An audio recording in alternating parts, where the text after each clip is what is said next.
La Civica Orchestra di Fiati Giuseppe Verdi, città di Trieste, con il sostegno della Regione Friuli Venezia Giulia e il contributo della Fondazione Kathleen Foreman Casali, presenta Aperitivi in musica di e con Giovanni Baldini.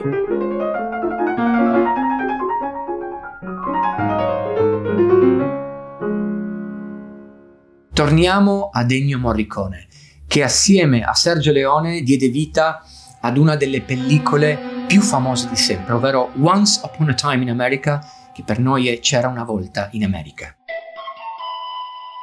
Per chi non avesse mai visto il film, è impossibile associare questo incipit a degli immigrati italiani ormai stabilitisi negli Stati Uniti.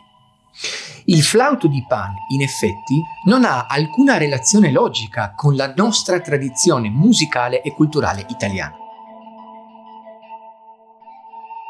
Questo particolarissimo strumento però ha un pregio. Suona estraneo, suona originale, straniero, esattamente come si sentivano gli italiani che approdavano ad Ellis Island. Questa preghiera lontana, piano piano, si trasforma in un meraviglioso sogno. E sapete da dove probabilmente Morricone ha tratto ispirazione?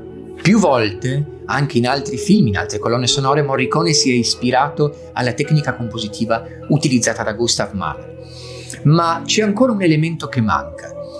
Sono le immagini, le scene che associate a questa musica, a questo leitmotiv che ritornerà per molte volte, rendono il prodotto film, come dicevamo prima, un autentico capolavoro di nostalgie.